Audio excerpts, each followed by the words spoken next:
Hello friends, family, and clients. I wanted to do a little market update after yesterday's drop in the market. I have not received any phone calls yet, but I'm just trying to be proactive and keep communication and education going out to you to allay your fears. So this is a very odd time in the markets and the economy, and you can feel totally justified in being nervous and upset, but don't panic. And today what I have to go over I think will help you. So I have 4 main points today. I'm going to do a market recap. I'm going to go over why the market dropped. I'm going to go over what we are doing, and I'm going to go over what you should do.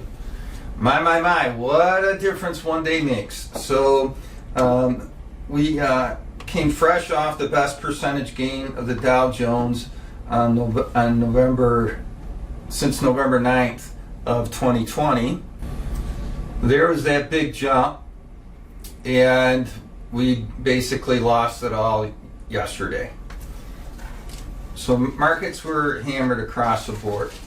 But I want to keep this in perspective. I'm not trying to minimize it. I'm not saying it's insignificant, because volatility is not good for the market. But if you look at where we've come from, this is a 5-year outlook here, and this is COVID. We've really climbed a lot out of that, and the market has been coming down, but it really hasn't been a huge drop. And if you can see here, it's still much less than COVID. Now, I did not get a bunch of phone calls during COVID, and I haven't got a ton now, but I just sense that people are a little bit more nervous right now. All right, the why. Let's talk about the why. Obviously, increasing interest rates. So interest rates are going up, and that has been jarring the market. Inflation has been significant.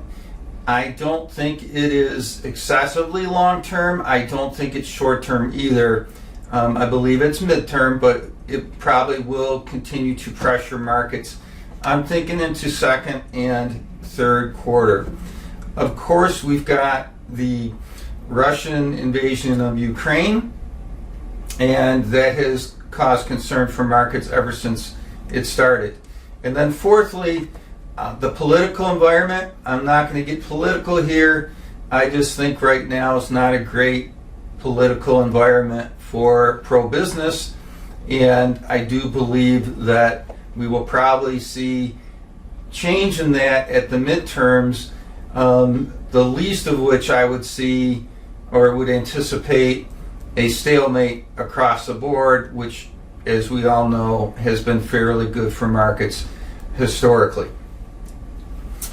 There's actually a lot of good news, and one of my tips for dealing with the market is to turn off the news, and I'll talk about that in a little bit. But you never really hear the good news, but I do have some. Actually, I've got quite a bit of good news. Let's go back to interest rates. Based on the Fed, I think interest rates, the acceleration is going to decrease. So I do think we will get more increase in interest rates, but I think that that is going to decelerate, which will be good for markets. I think inflation's here to stay, as I said, but I also think that it's going to moderate, so that will help. The Russian invasion of Ukraine looks like a really bad stalemate for the Russians. I do not see that escalating. I don't think the Russians have the wherewithal to escalate that. They've had significant issues with their supply chain, with their command, with air superiority, with the resilience of the Ukrainian people. So I don't think that's going to escalate. I do not think it will go nuclear, and I do not see World War III coming out of there. Again, I said politics, I believe, will change for more pro-business.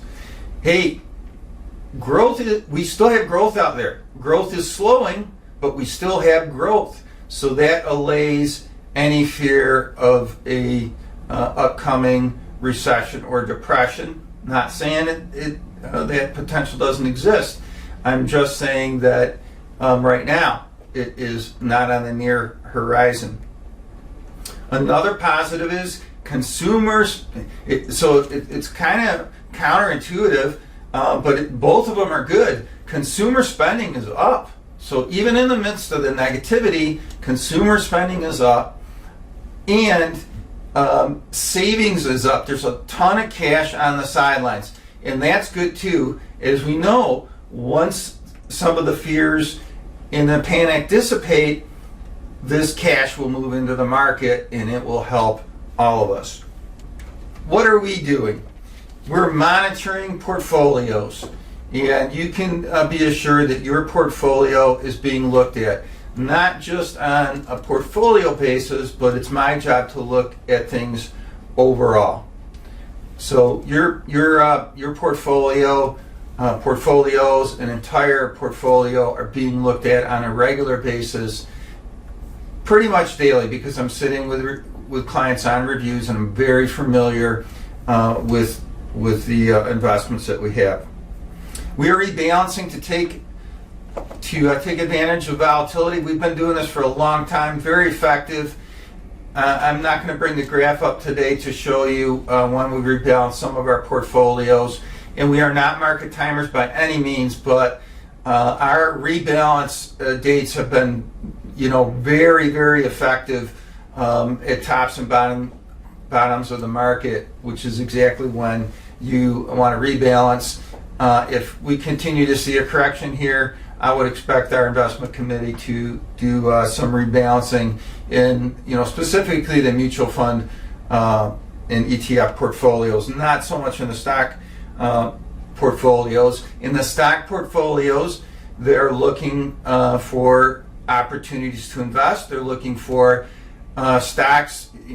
Some of our stock pickers have a price buy point for stocks, so they wait till a stock hits that buy point and they'll buy it.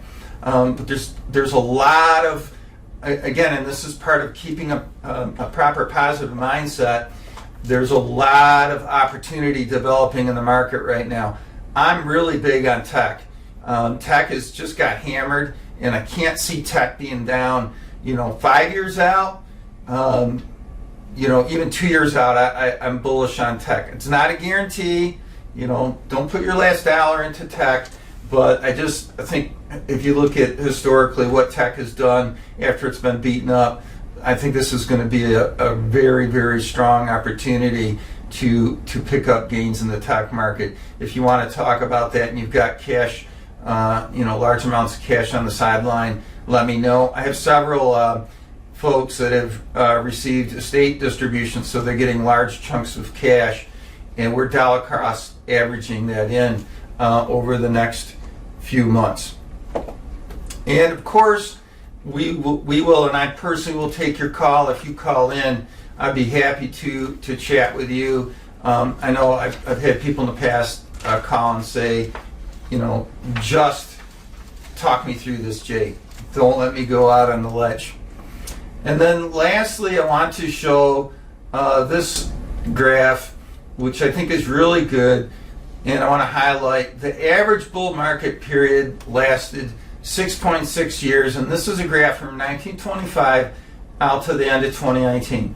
So the average bull market lasted 6.6 years with an average cumulative total return of over 300%, and the average bear market lasted 1.3 years with an average cumulative loss of 38%. And I know that sounds scary, and I don't think we're going down 38%, but I just implore you to keep things in perspective here. If you're in the market, you almost have to, right? I mean, everybody knows if you start panicking right now, it's probably going to hurt you historically. If you're a long-term investor, you really got to stay disciplined and stay confident in the long-term outcomes of the market. And my last and final point is turn off the news. I've been doing this since 07 and 08. It just, the news is so negative. Even the business channels, which I watch daily, I don't have the audio on, and I only turn the audio on if there is going to be some kind of discussion of a topic that I'm really interested in. Other than that, I turn it off. So I'm going to leave you with this. Keep the faith, keep a long-term view, keep a perspective. If you look here, the blue is these bull market runs, and the orange color are the bears, and they're very, very painful when we're going through them. But historically, the markets come back, and it will come back this time too, I do believe. I'm going to leave you with that. I want you to have a great day. Call me if you need me, and we will chat with you soon.